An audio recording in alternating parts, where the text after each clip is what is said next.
the chainsaw for bureaucracy. Chainsaw!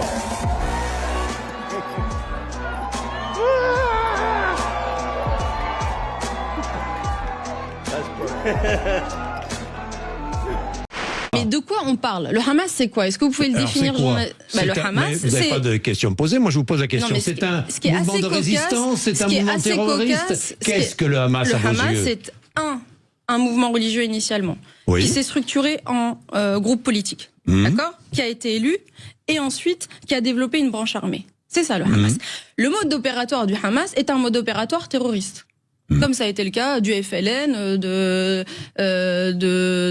du parti de Mandela. Vous avez dans les mouvements décoloniaux très souvent, malheureusement, eu des attaques de ce type. C'est une continuité, si vous voulez, il y a un continuum historique sur ce type de procédé. Le Hamas a une action légitime, si on se réfère aux résolutions des Nations Unies. Légitime, par contre, laissez-moi terminer. Allez-y. Ce n'est pas parce que les résolutions des Nations Unies sont extrêmement claires sur le droit des peuples colonisés à avoir recours à la lutte armée que les procédés de la lutte armée justifient tout. C'est-à-dire que ce droit est parfaitement encadré en droit international. Le droit à résister contre une occupation étrangère, il est parfaitement encadré. Vous n'avez pas le droit de prendre en otage des civils, vous n'avez pas le droit de commettre un certain nombre d'exactions telles qu'ils ont été commis. Qu'est-ce que vous pensez, alors on en a beaucoup parlé récemment, des récents propos de l'eurodéputé LFI Rima Hassan, qui a notamment dit chez nos confrères de Sud Radio que l'action du Hamas était légitime du point de vue international. Qu'est-ce que vous pensez de Rima Hassan et de ces personnalités politiques aussi peut-être qui sont accusées d'attiser la haine en France? Je demande seulement à quel stade on attend pour réagir face à ces personnes qui apologent et qui prouvent le terrorisme, face à ces personnes qui font l'apologie du terrorisme, face à ces personnes qui soutiennent des individus qui ont commis des actes les plus atroces dans notre période humaine. Je demande la sanction, je demande d'enlever sa nationalité, de le sanctionner, de montrer un exemple. Sinon, malheureusement, on ne peut pas dire comment on peut lutter contre le terrorisme, le radicalisme chez les jeunes. Il est temps d'arrêter cette folie. Il est temps d'arrêter les massacres. Il est temps de mettre fin à cette guerre insensée. Si vous voulez mettre fin aux guerres, vous devez parler aux deux camps. J'ai reçu une lettre importante du président ukrainien Zelensky. La lettre dit que l'Ukraine est prête à s'asseoir à la table des négociations dès que possible pour se rapprocher d'une paix durable.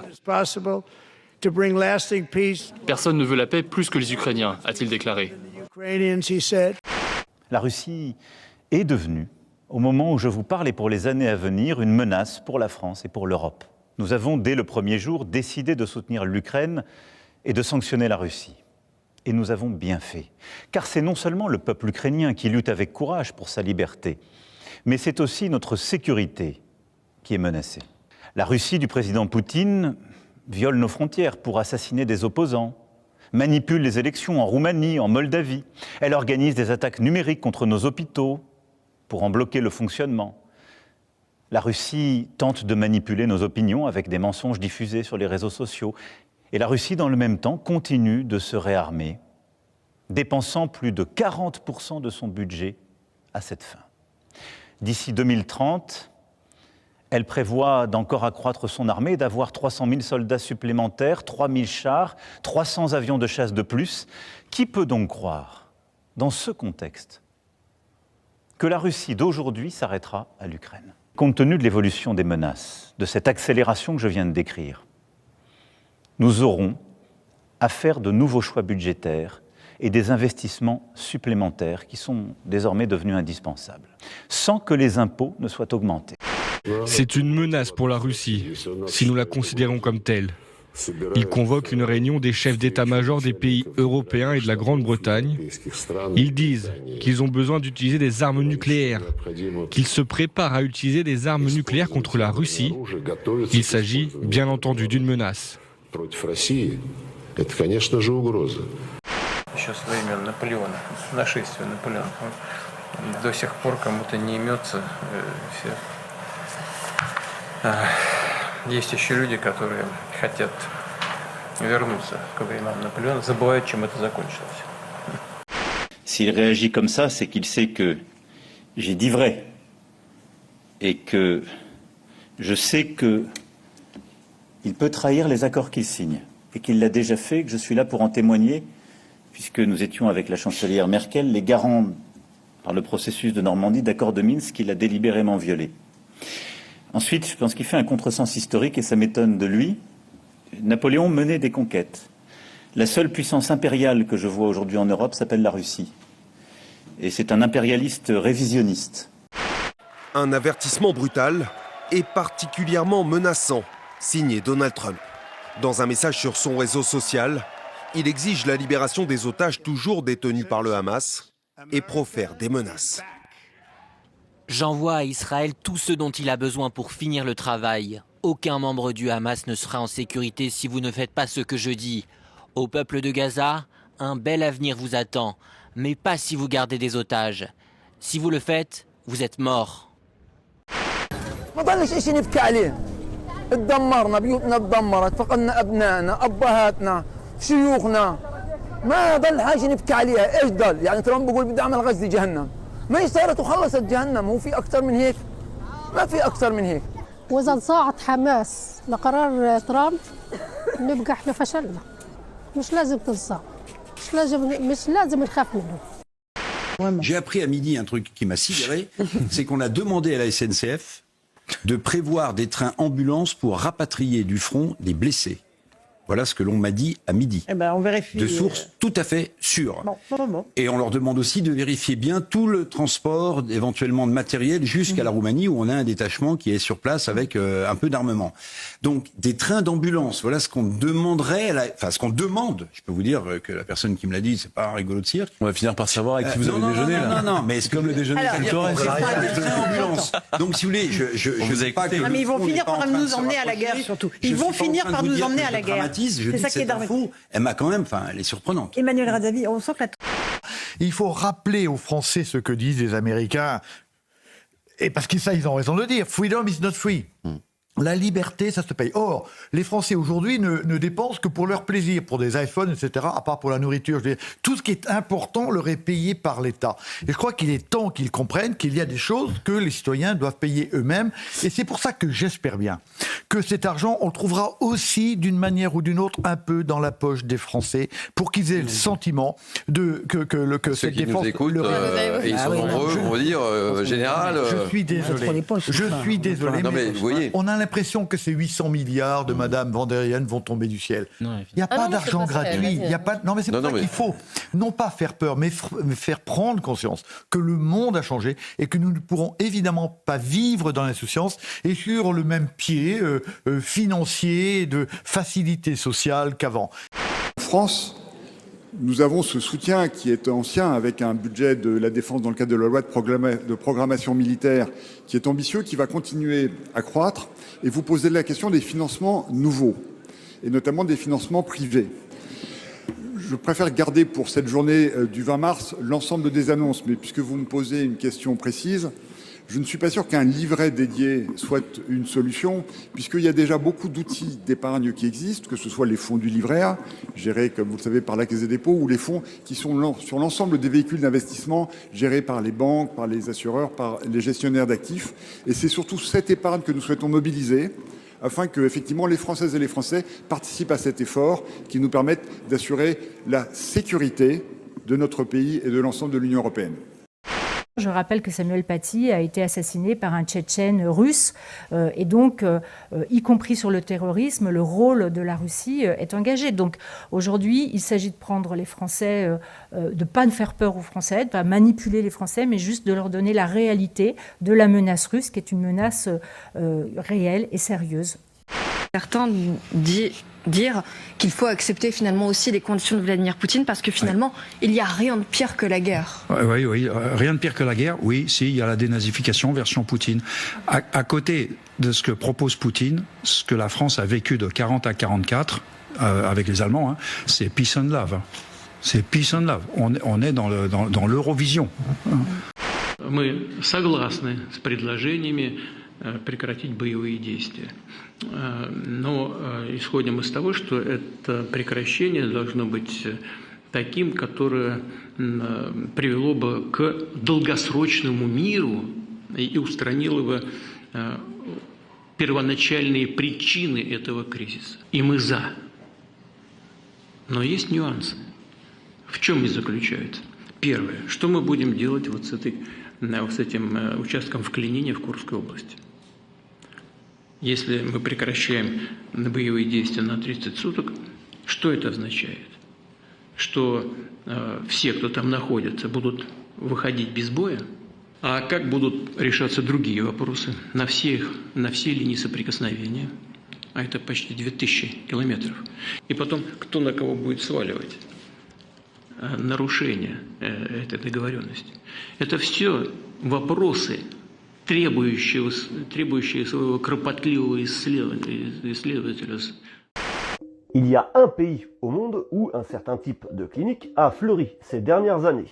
Et c'est un business qui marche très bien. Par exemple, il y a la clinique suisse Biotexcom installée dans ce petit pays de l'Est qui va pas très bien en ce moment.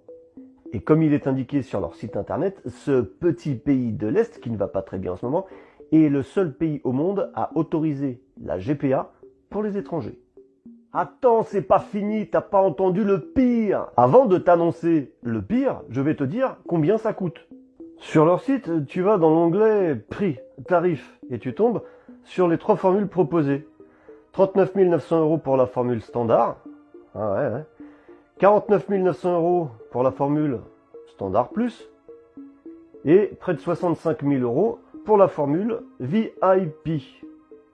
Chez Fescov, pour 120 000 €, tu as un service génomique en plus. C'est-à-dire que tu peux choisir le sexe de ton enfant, la couleur de sa peau, la couleur de ses yeux, de ses cheveux, mais aussi son niveau intellectuel.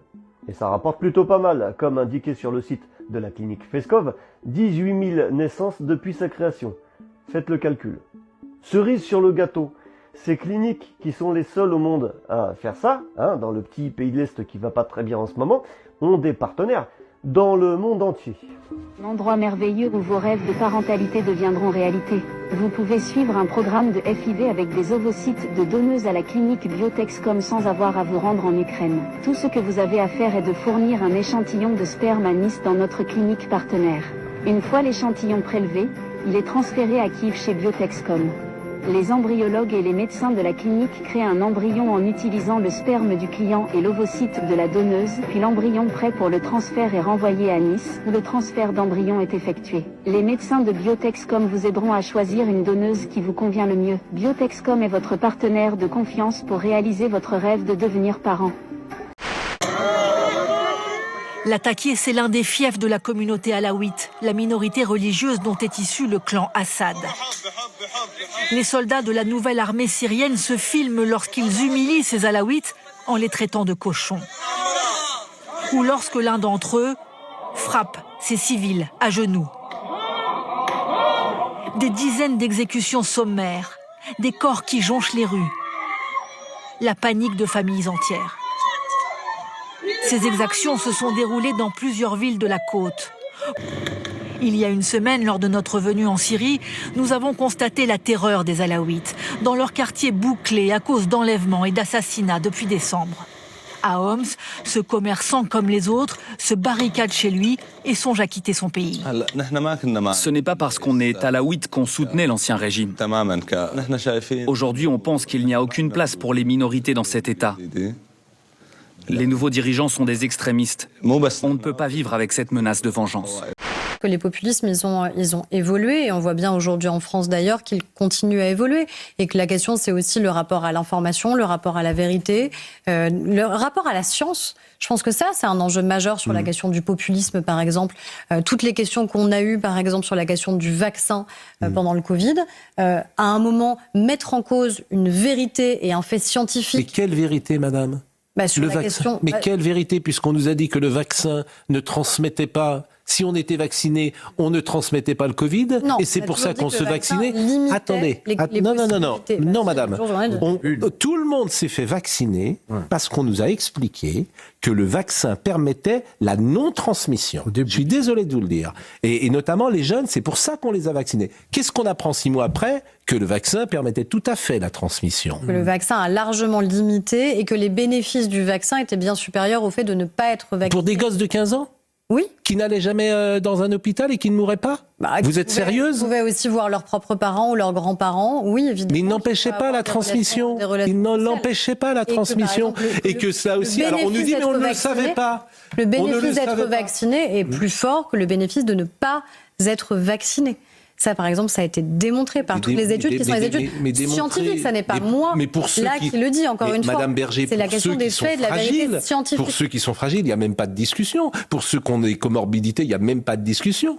Mais pour un gosse de 15 ans qui a aucune probabilité de terminer dans un hôpital, et il n'y a pas de mort. Aucune probabilité, malheureusement, puisqu'on a eu des plus jeunes aussi qui ont pu être touchés, qui ont eu par exemple des Covid longs, et on a encore un certain nombre de Français qui en sont. Donc moi, je pense qu'il y a quand même ça, le rapport à la science. On voit bien que ça se dégrade, et je pense que ça, c'est un enjeu majeur, par exemple, dans une société. Et en effet, c'est une des questions de rapport. Elle évolue et que. Oui, mais il y a des faits. Il y a un moment, il y a il y a des enjeux scientifiques où il y a des faits qui ont été établis et qui n'ont pas été ensuite contestés, qui ne sont pas contestables. Des rétropédalages, des errements. Je rappelle qu'on nous avait expliqué que les masques servaient à rien parce qu'on n'avait pas assez de masques au début. Je parle des faits scientifiques. Oui, mais c'est des scientifiques qui disaient ça. Mais en parallèle, il y a des factions armées qui sont takfiri, c'est-à-dire ce sont des factions terroristes qui sont répertoriées comme étant terroristes par la communauté internationale, qui vivaient à Idlib, dans l'émirat islamiste de Idlib, qui viennent à la faveur de ces combats en parallèle. Fait très troublant, ils passent par les barrages qui sont occupés par le président, c'est-à-dire par les barrages de sécurité qui appartiennent au gouvernement actuel. Alors ils passent, ils ont donc un sauf-conduit, ils rentrent dans des zones résidentielles qui n'ont rien à voir avec les combats. D'ailleurs, les combats sont presque terminés, qui n'ont rien à voir avec les combats. Alors, ces factions rentrent, s'infiltrent en catimini, si vous voulez, mais ce n'est pas très en catimini puisqu'on les voit à l'œil libre. Alors, ils rentrent et alors ils opèrent un véritable nettoyage ethnique. Il y a au moins 1500 à 2000 cadavres qui sont encore dans les appartements. Un déluge de feu s'abat sur le Yémen. Publié par le commandement central américain, ces images montrent les missiles lancés depuis la mer Rouge visant des positions des rebelles houthis, notamment sur un quartier résidentiel de Sanaa. Le président américain a supervisé l'opération et l'a mentionné dans un post sur son réseau social Truth. Aujourd'hui, j'ai ordonné à l'armée américaine de lancer une action militaire décisive et puissante contre les terroristes houthis au Yémen.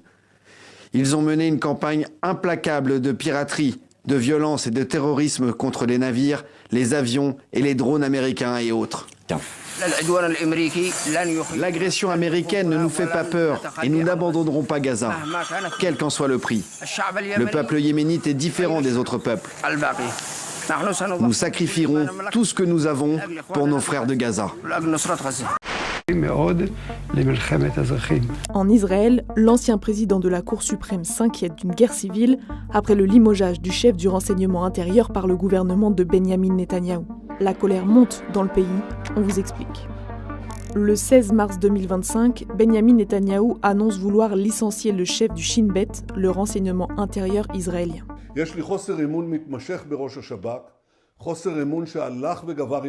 Et ça pour 3 raisons selon lui.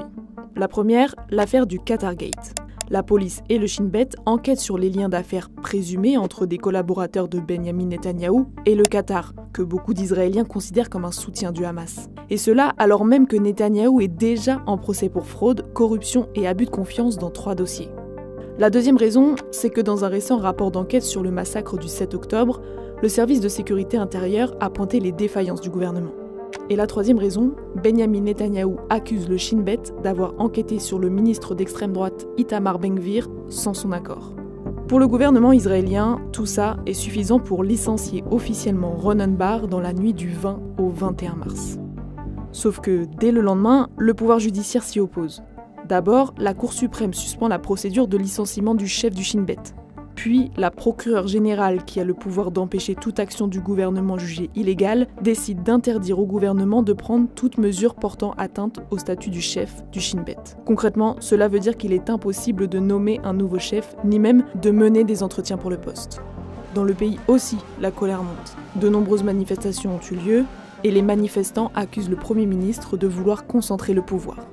We are very concerned that these are the last days of Israel as a democracy.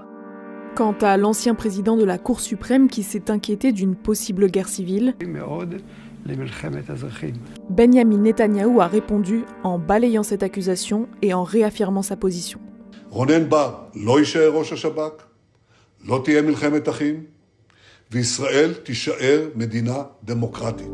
Un discours de fermeté qui s'accompagne d'un autre coup de force le lendemain. Le gouvernement a voté une motion de censure contre la procureure générale d'État, celle qui s'était opposée à Netanyahou sur le limogeage du chef du Shin Bet. Une décision qui ouvre aussi la voie à son licenciement. Elle a alors répondu par une lettre. Le gouvernement cherche à se placer au-dessus de la loi et à fonctionner sans contre-pouvoir. Ces tensions internes au pays arrivent alors qu'Israël a rompu le cessez-le-feu avec le Hamas le 17 mars en bombardant la bande de Gaza.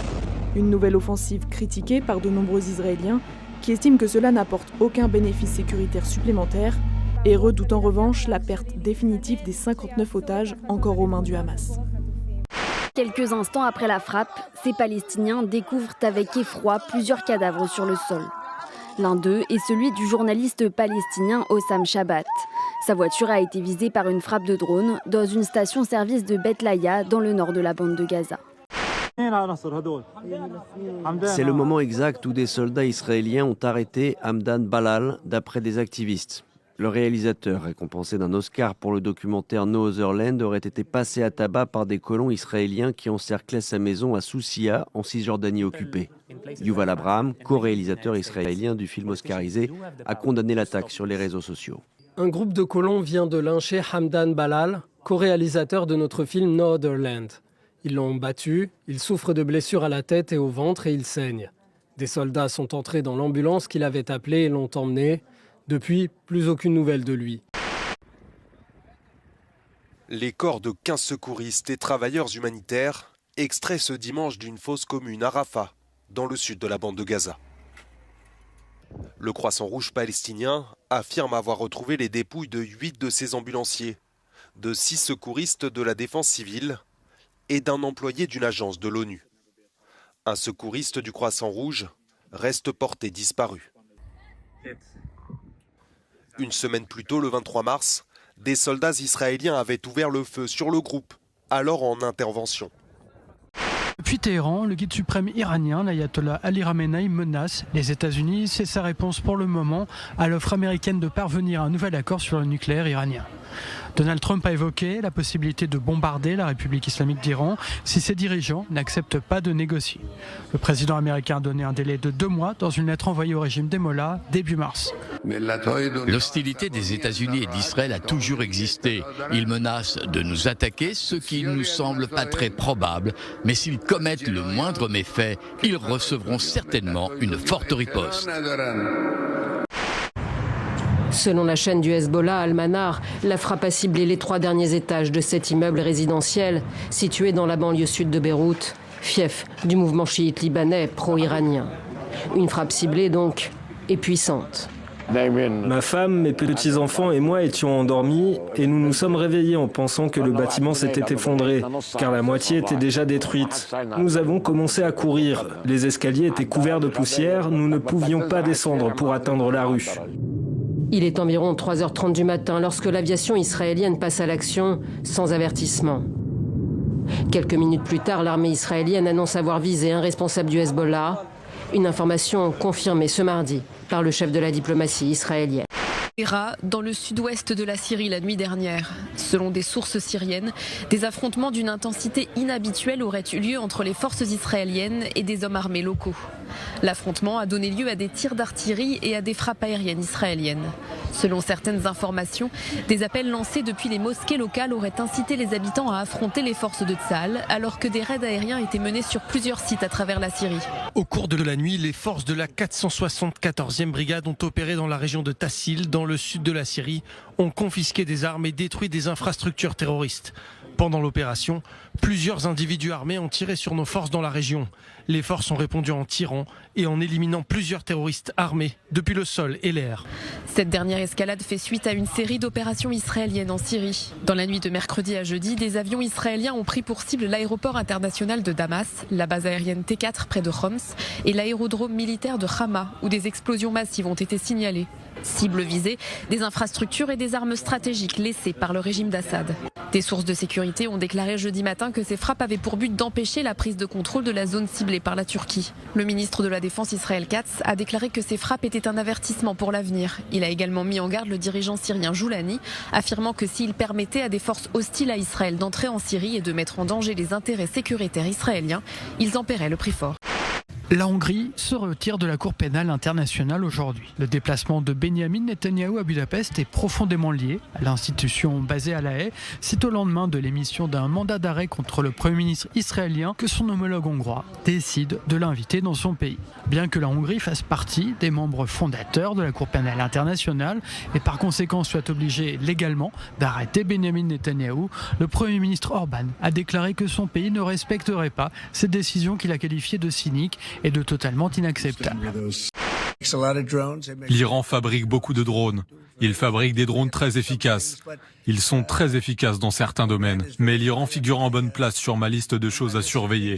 Et comme vous le savez probablement, j'ai envoyé une lettre tout récemment et j'ai dit, vous allez devoir prendre une décision d'une manière ou d'une autre et nous allons devoir soit parler, soit régler le problème, ou de très mauvaises choses vont arriver à l'Iran. Et je ne veux pas que cela se produise.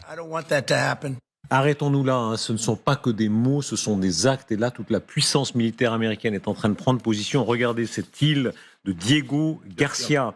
Et notre chef d'édition, Aurélien Hamel, me taquinait parce que je ne sais toujours pas où est Diego Garcia. Enfin, maintenant, j'ai commencé à apprendre un petit peu, mais en réalité, vous, les militaires, vous connaissez très bien ça. Hein. C'est un point central pour la puissance américaine. Et c'est un point d'appui qu'il va utiliser. Voilà. Et puis alors qu'il est parfaitement bien situé par rapport aux objectifs qu'il pourrait avoir. Et donc là, sont massés des bombardiers stratégiques, en fait, qui peuvent... Alors, les bombardiers stratégiques, il faut le savoir, ils peuvent quasiment quitter les États-Unis et traverser la moitié du monde. Ils ont une autonomie absolument considérable. Mais là, effectivement, sur la base de Diego Garcia, il semble s'amasser un certain nombre de bombardiers stratégiques qui tendraient à prouver qu'ils, en tout cas, préparent, planifient. Est-ce qu'il y aura la décision? On n'en sait rien, mais qu'ils préparent, planifient quelque chose. Expliquez-nous. Nous sommes le 9 avril, ça fait plus d'un mois maintenant qu'aucun camion d'aide humanitaire n'est entré dans Gaza. Israël en bloque à nouveau les accès comme elle le faisait avant le cessez-le-feu et poursuit sa campagne de bombardement. Colère ces dernières heures du secrétaire général des Nations Unies, Antonio Guterres. Écoutez. Plus d'un mois entier s'est écoulé et pas la moindre goutte d'aide n'est entrée dans Gaza. Pas de nourriture, pas de carburant, pas de médicaments, pas de biens commerciaux. Alors que l'aide s'est tarie, les vannes de l'horreur se sont rouvertes. Gaza est un champ de mort et les civils sont dans une spirale mortelle sans fin.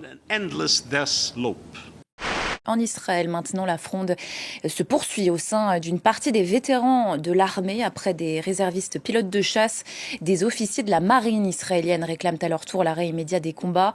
Un peu plus tôt, vous le voyez, une lettre signée par près de 1000 aviateurs de réserve défiait ouvertement la politique de Benyamin Netanyahou. On en parle avec vous, Antoine Mariotti.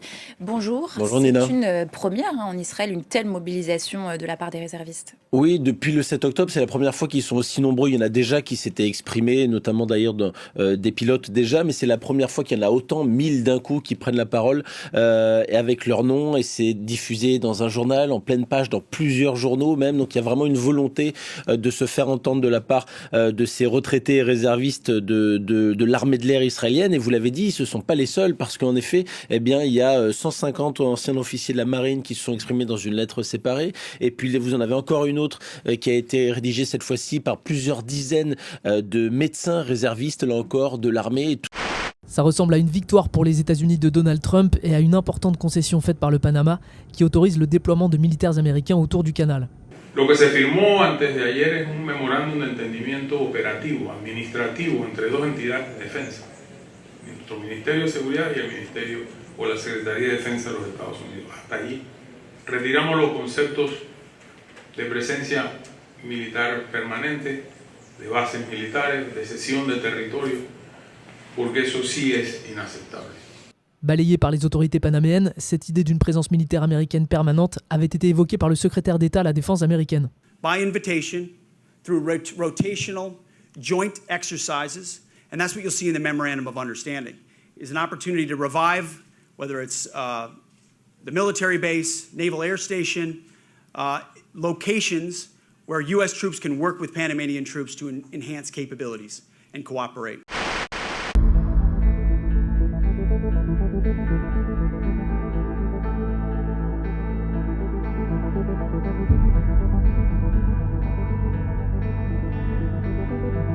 Il faut savoir qu'Iraka aujourd'hui est complètement détruit. C'est une ville en ruine.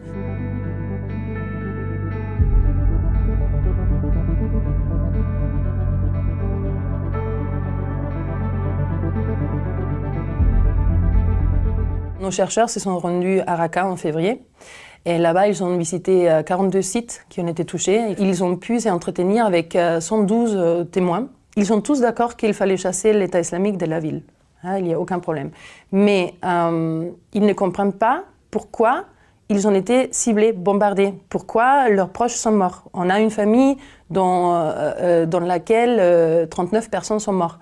Donc ils ne comprennent pas pourquoi la coalition n'a pas pu prendre les précautions nécessaires pour épargner leur vie, leur maison. Ces gens-là, ils ont travaillé toute leur vie pour construire leur maison, leur magasin, et tout a été détruit. En 4 mois, il y a eu quelques 4000 frappes aériennes sur Raqqa, et la plupart menées par les États-Unis, 90%, 10% menées par le Royaume-Uni et la France, et quelques 30 000 tirs d'artillerie, donc d'obus et des mortiers, menés exclusivement par les États-Unis. Macron est arrivé sur la bande de Gaza pour une belle opération de com, ce qui a donné cette scène surréaliste avec un gendarme français. Et là, toute la route qui est ici, vous voyez les habitations qui sont ici, il n'y a plus rien. La zone qui est là, c'est que du sable. C'est beaucoup désamputé, des broches externes, des concerts, des gens à l'article de la mort. On a eu un bébé qui a passé la frontière et qui est mort l'heure suivante. On entend les bombardements. C'est très très régulier. Avant-hier, il y a une roquette qui est très régulier, c'est au moins 3 par heure. S'en suivra une prise de parole où Macron parle des victimes de la guerre comme s'il venait de le découvrir et ne propose rien pour y remédier. Alors qu'en réalité, Macron, comme beaucoup d'autres, contribue au massacre en Palestine. But that's a war that should have never been allowed to start, and Biden could have stopped it, and Zelensky could have stopped it, and Putin should have never started it. Everybody's to blame. Have you spoken to President Zelensky, sir, about his offer to purchase more Patriot missile batteries? Oh, I don't know. He's always looking to purchase missiles, you know. He's against... Listen, when you start a war, you got to know that you can win the war, right? You don't start a war against somebody that's 20 times your size and then hope that people give you some missiles. Elles sont présentes dans plusieurs bases de Syrie depuis plus de 10 ans, principalement dans le nord-est du pays. Les troupes américaines sont en place depuis plusieurs années, mais elles vont être bientôt considérablement réduites. Aujourd'hui, 2000 militaires américains sont positionnés en Syrie. La moitié devrait bientôt être redéployée ailleurs. Ces forces ont été déployées en 2014 pour éradiquer l'organisation terroriste État islamique. Après la chute de Daesh, leurs objectifs ont évolué. Les soldats américains sont aujourd'hui chargés d'empêcher le retour de Daesh. Ils jouent donc un rôle de dissuasion et de stabilisation. Le retrait d'une partie des troupes américaines inquiète les pays de la région, Israël en tête. La décision a été prise. Pas de frappe israélienne sur les installations nucléaires iraniennes. Du moins pour le moment. Veto émis par Donald Trump selon le New York Times. Le quotidien américain précise. L'attaque était censée se produire le mois prochain plutôt qu'en octobre 2025. Elle aurait compris des frappes aériennes combinées à des missions de commando au sol. 2 camps au sein de l'administration américaine se seraient affrontés. L'un mené par le général Kurilla, commandant du CENTCOM, favorable à des frappes conjointes USA-Israël. L'autre sous influence de la nouvelle directrice du renseignement national américain, qui craint un embrasement régional. En Israël, l'annonce fait grand bruit. Les chefs de partis d'opposition s'insurgent et attaquent politiquement le Premier ministre israélien. Dès octobre, j'avais proposé d'attaquer les champs pétroliers iraniens. Détruire l'industrie pétrolière iranienne dévasterait son économie et à terme entraînerait la chute du régime. Netanyahou, effrayé, l'a arrêté. Au sein du régime iranien, ils sont passés maîtres dans l'art de faire traîner les choses. Israël doit et peut frapper l'Iran. Nous devons mobiliser les États-Unis et transformer le Moyen-Orient. Selon certains médias américains, Israël aurait prévu de frapper les installations nucléaires iraniennes au cours du premier semestre 2025. Mais le président américain préfère donc donner leur chance aux pourparlers. Un deuxième cycle de négociations directes entre l'Iran et les États-Unis aura lieu ce week-end à Rome. Si on parle de la justice, là, on n'a pas fini d'être surpris par tout ce qu'on découvre. Il y a cette circulaire du ministère de la Justice du 31 mai 2021 qui stipule que, considérant qu'il y a trop de plaintes pour viol ou inceste en France, il s'agit de dégraisser le stock, c'est à peu près ce qui est dit, et de les jeter dans la broyeuse à papier. Et alors, cette décision est confirmée d'ailleurs dans les faits récemment par le procureur de Meaux qui avoue que récemment ils ont supprimé et mis à la broyeuse plus de 1000 plaintes de mamans pour des viols et des cas d'inceste. Vous voyez qu'on est dans une situation effroyable où la base de la justice n'est même plus respectée. Au milieu des décombres, les équipes de secours tentent d'extraire les survivants à main nue. Selon l'agence officielle des rebelles Houthis Saba, des dizaines de migrants résidaient ici dans ce centre de détention de Saada, fief du groupe armé, lorsqu'en plein cœur de la nuit, une frappe aérienne américaine s'est abattue sur le bâtiment. Le bombardement délibéré a visé le refuge qui accueille 115 migrants, tous de nationalité africaine, et a fait des dizaines de morts et de blessés. À quelques centaines de kilomètres de là, au nord de la capitale yéménite, des habitations ont aussi été la cible de tirs intenses. Des scènes récurrentes ici au Yémen, alors que les États-Unis pilonnent sans relâche les rebelles Houthis depuis le 15 mars dernier. Sans le savoir, ce touriste capture les premières images d'un attentat en Inde. Cette scène a eu lieu mardi 22 avril dans la vallée très touristique de Bezaran, dans la région du Cachemire indien, située à la frontière entre l'Inde et le Pakistan. Rishi Bhatt se filme tout sourire sur une tyrolienne alors que des terroristes ouvrent le feu sur des touristes, tuant 26 personnes et faisant une vingtaine de blessés.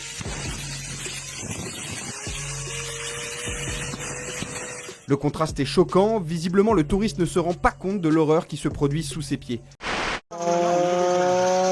Dans cette cour de récréation, transformée en camp d'entraînement, ces élèves du Cachemire pakistanais sont formés aux premiers soins et aux évacuations d'urgence.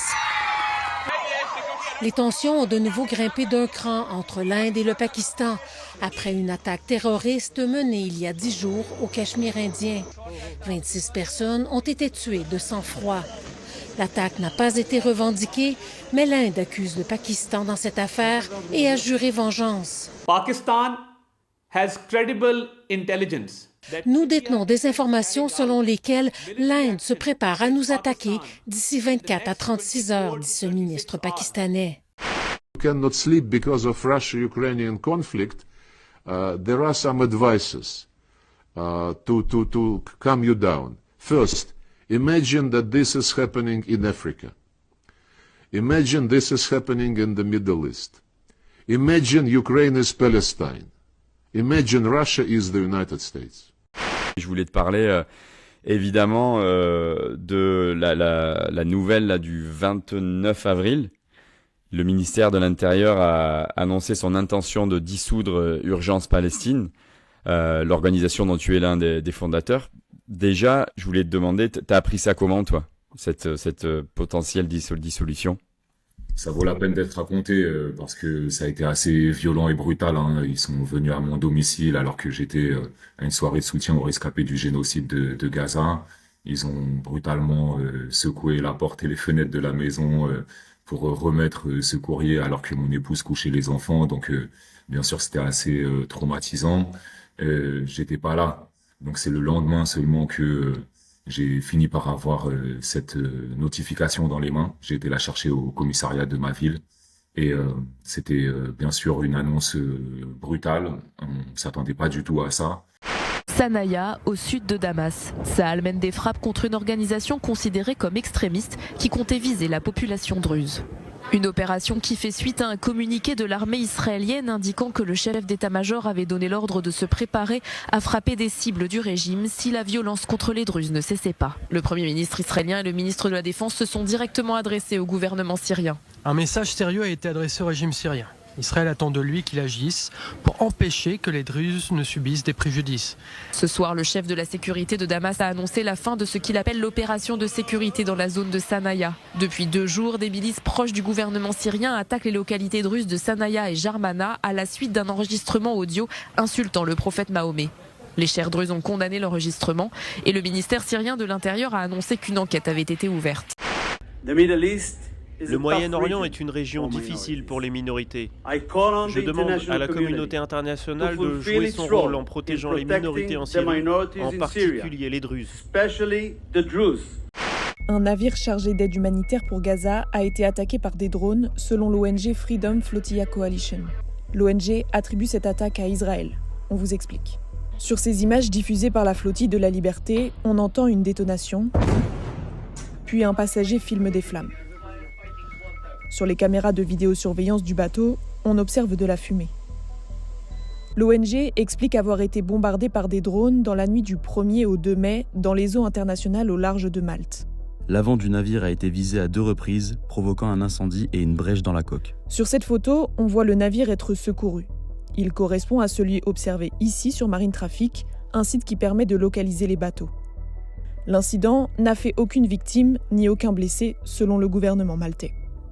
En tout cas, ce qui est sûr, c'est que le président syrien Mohamed Al-Shara Al-Jolani va marquer un point demain, puisqu'il va être reçu officiellement à Paris, à l'Élysée, par le président français Emmanuel Macron. Ça suscite d'ailleurs beaucoup de grincements de dents en France, parce qu'il est toujours considéré officiellement comme un terroriste, même s'il est peut-être repenti aujourd'hui, mais c'est un homme qui a participé donc à la guerre en Syrie avec des groupes djihadistes.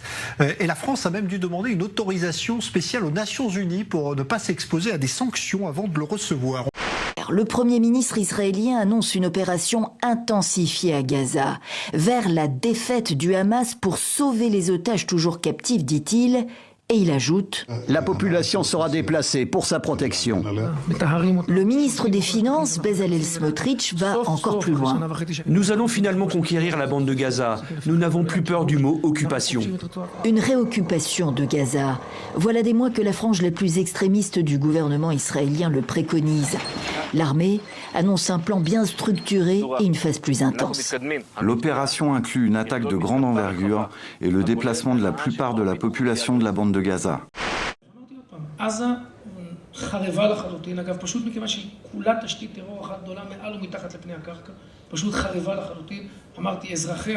מרוכזים מציר מורג ודרומה במרחב הומניטרי שאין בו חמאס ואין בו טרור, ואגב משם הם מתחילים לצאת במספרים גדולים מאוד למדינות שלישיות. זה אירוע שישנה את המציאות, את ההיסטוריה של מדינת ישראל עשרות שנים קדימה. אנחנו חייבים. D'immenses colonnes de fumée s'élèvent dans les airs après des frappes israéliennes sur une usine de ciment à Hodeïda, à l'ouest du Yémen. Une dizaine d'autres frappes se sont abattues sur le port d'Hodeïda, le deuxième port du pays, par où entrent 80% des importations alimentaires. Des opérations supervisées par Benyamin Netanyahou et le ministre de la Défense, Israël Katz. Selon l'armée, plus de 20 avions de combat israéliens étaient mobilisés. Dimanche, un missile tiré par les Houthis a frappé directement pour la première fois la zone de l'aéroport Ben Gourion près de Tel Aviv. Donald Trump annonce la fin des bombardements américains au Yémen et affirme que les rebelles Houthis se sont engagés à cesser leurs attaques contre les navires en mer Rouge. The Houthis have announced that they are not, or they've announced to us at least, that they don't want to fight anymore. They just don't want to fight, and we will honor that. Ces Pakistanais suivent avec effroi les frappes indiennes sur leur sol. L'armée indienne affirme avoir détruit cette nuit au Pakistan 9 camps terroristes par des tirs de missiles, faisant plusieurs dizaines de morts. En retour, l'armée pakistanaise a riposté par des tirs d'artillerie le long de la frontière contestée du Cachemire. L'armée pakistanaise dit aussi avoir abattu des avions indiens, dont 3 Rafales français. Nous avons abattu 5 avions de chasse et 1 drone de combat pour se défendre et répondre à l'ennemi. Une escalade extrêmement dangereuse. L'Inde et le Pakistan sont 2 puissances nucléaires. La communauté internationale, dont les États-Unis, appelle à la retenue. Ils se battent depuis de nombreuses décennies et siècles, si vous y réfléchissez vraiment. J'espère que cela s'arrêtera très rapidement. Personne ne viendra nous dire qu'au Bénin, il n'y a pas de base française dirigée contre nous. Nous avons les preuves sous la main. 2 bases importantes. Nul ne peut le contester. Et je les mets au défi. Et nous n'avons rien contre le peuple béninois. Là, nous avons un problème avec la politique des dirigeants béninois. Et nous le disons haut et fort encore. Dans cette diplomatie, nous avons décidé de dire la vérité. Il y a bel et bien 2 bases. Une vers Kandy et l'autre en allant vers Porga ou je ne sais pas quelle localité. Des pistes ont été réaménagées à plus de 3000 mètres de long. Des avions atterrissent. Les gens équipent et forment les terroristes là-bas. Nous avons des enregistrements audio d'agents français au Bénin là-bas qui se jouent le centre des opérations des terroristes. Ils montent les opérations avec eux. Ils les aident à se soigner. Ils font tout ce qu'il y a là-bas. Nous avons tous les détails sur eux. Et vous ne voulez pas qu'on le dise à notre peuple? On va le dire. On n'obtiendra pas tout de suite dans la première loi, parce que vous avez vu la frilosité que notre pays véhicule sur ces questions-là. Il faut obtenir le plus possible. Et surtout, une fois qu'on aura mis le pied dans la porte, il faudra revenir tous les ans et dire on veut étendre ça. Parce que je ne vous apprends pas quelque chose, probablement à la plupart d'entre vous, dans la première loi, il n'y aura pas les mineurs. Dans la première loi, il n'y aura pas les maladies psychiatriques. Dans la première loi, il n'y aura même pas les maladies d'Alzheimer. Donc tout ça ne viendra pas tout de suite. Mais dès qu'on aura au moins obtenu une loi pour ceux qui ont une maladie de Charcot, pour certaines formes de tumeurs généralisées, pour ceci, pour cela, après on pourra étendre les choses en disant c'est quand même pas normal qu'il y ait des malades, des Français, parce qu'ils ont telle forme de maladie qui ont droit, et puis les autres qui n'ont pas droit. Donc il faudra introduire cette égalité. Mais je pense que ça va être un combat qui sera important et que nous devrons continuer aussi au moment de l'application de la loi.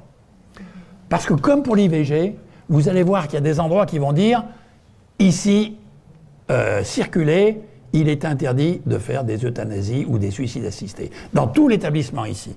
Pourquoi ils diront ça? Parce qu'ils disent on a la clause de conscience. Il y a des cliniques qui disent nous avons la clause de conscience, on ne fait pas d'IVG ici. Et demain, il y aura des services de soins palliatifs qui disent ici, on ne le fait pas. Est-ce que vous croyez que des murs ont une conscience et qu'ils puissent invoquer la clause de conscience? C'est interdit et il faudra le faire respecter.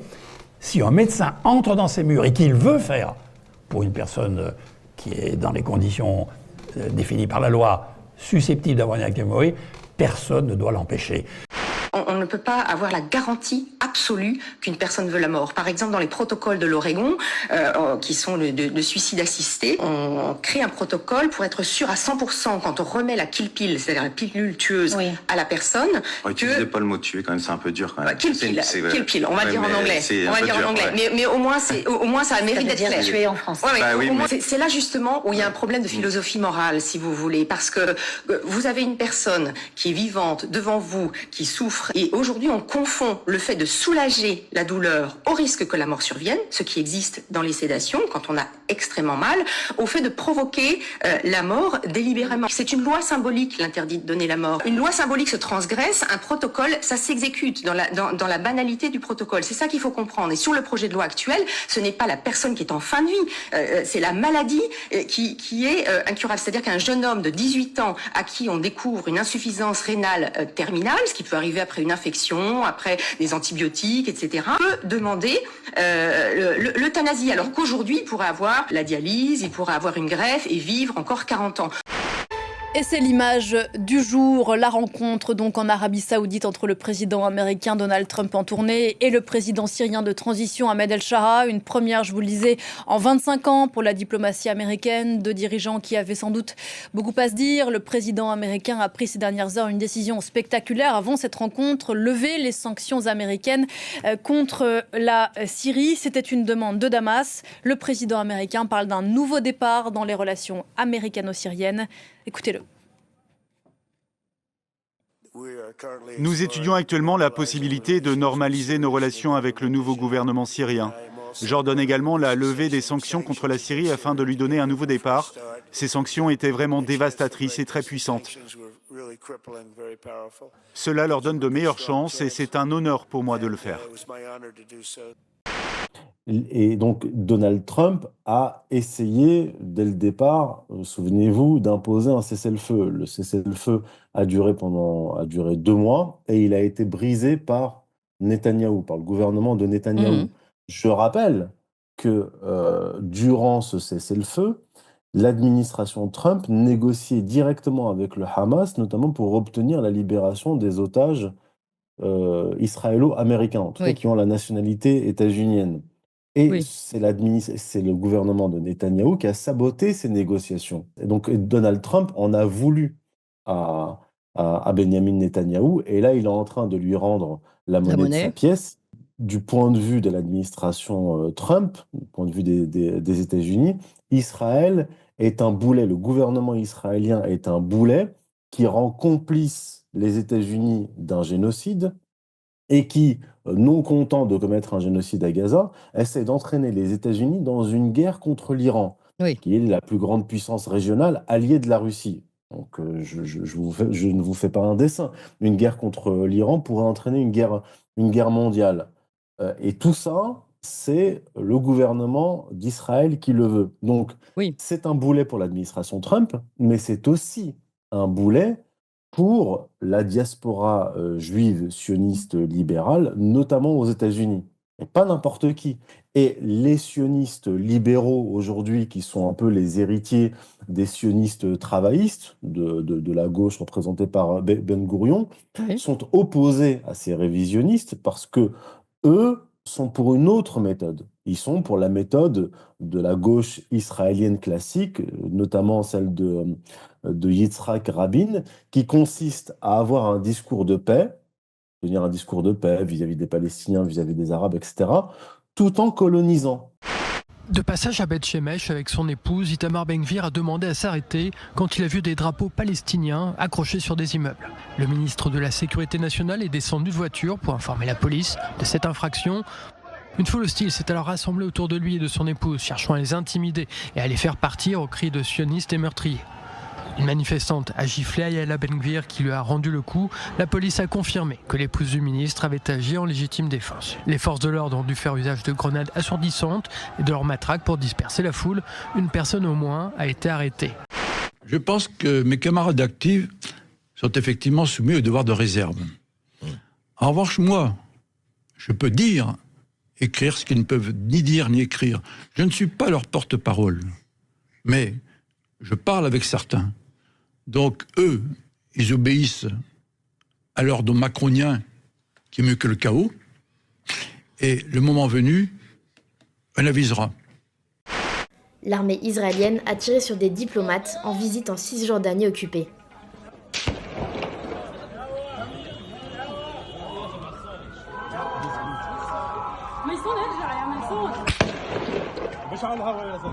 Ces images montrent des soldats de Tsahal tirer des coups de semonce en direction d'une délégation d'environ 25 personnes à Jénine. Le groupe était composé de diplomates de pays arabes et européens, dont la France. Ils participaient à une sortie organisée par l'autorité palestinienne, prévoyant une visite de la ville qui accueille un camp de réfugiés palestiniens.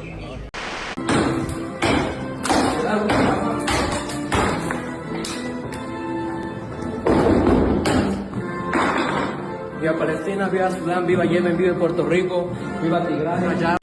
אני אומר לך יותר מזה, כל ילד, כל תינוק בעזה הוא אויב. האויב הוא לא החמאס, והוא גם לא הזרוע הצבאית של החמאס, כמו שהפצ"רית שלנו מספרת לנו שאסור לנו לפגוע בחמאסניק, אלא אם כן הוא חלק מהזרוע הצבאית. כל ילד בעזה הוא האויב. אנחנו צריכים לכבוש את עזה וליישבה, ושלא יישאר שם ילד עזתי אחד. אין ניצחון אחר. Vous avez fait des estimations sur les personnes éligibles selon les critères tels que actuels, tels que vous nous les avez décrits. Vous arrivez à un chiffre de 1 million. Comment on arrive à ce chiffre stupéfiant de 1 million? Alors, qui est stupéfiant, et pourtant on a été extrêmement prudent. C'est-à-dire que c'est par exemple un cancer métastasé, c'est-à-dire un cancer qui a diffusé. C'est une maladie en phase avancée qui engage le pronostic vital, qui peut créer des souffrances. Donc c'est déjà 450 000 personnes. Une ESLA, une maladie de Charcot, c'est une maladie qui, dès le diagnostic, est en phase avancée, qui engage le pronostic vital. Une maladie de Parkinson, 150 000 patients. Un patient qui a une maladie pulmonaire oxygénodépendante, 100 000 patients. Des patients dialysés, 100 000 patients. Donc on arrive très vite à ce chiffre. You have alleged that the head of French intelligence came to you and said to you, we want you to turn off certain channels in this Romanian election. And we want you to turn off certain conservative channels. You've alleged that. And the French have come out and said that meeting never happened. Tell us about how democratic France is. Well, it's quite funny because the first officially, the French government first officially denied my claim, and then I provided some more details, and they had to confirm the meetings actually took place, but then they said that these meetings were related to something else. I was indeed, asked by the head of French intelligence, Nicolas Lerner, to do what you described.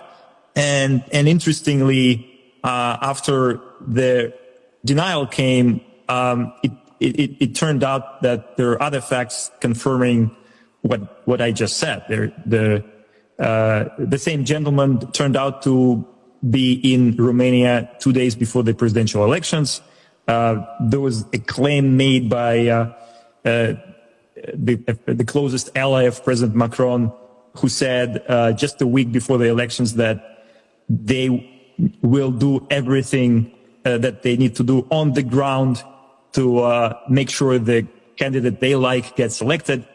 So I think it was something that it should be clarified. Telegram does not take any position in the elections in Romania. We don't like one candidate over the other. Ce dimanche 1er juin, j'embarque à bord d'un nouveau navire humanitaire en direction de Gaza avec la coalition de la flottille pour la liberté. Je serai avec Greta Thunberg, l'équipage de la flottille et d'autres militants. Cette action non violente est à la fois symbolique mais également politique. Elle a plusieurs objectifs. Le premier étant bien sûr de dénoncer le blocus humanitaire et le génocide en cours, l'impunité dont bénéficie l'État d'Israël et de sensibiliser l'opinion mondiale et internationale. Cette action s'inscrit également en réponse à la précédente attaque qui a eu lieu le 2 mai contre le précédent navire, attaque qui a eu lieu dans les eaux internationales près de Malte. Pour garantir notre sécurité, mais également le succès de cette mission, nous avons besoin que la mobilisation citoyenne soit maximale à l'occasion de cette initiative. C'est la seule manière également de pouvoir maintenir une pression significative sur l'État d'Israël. On compte sur vous.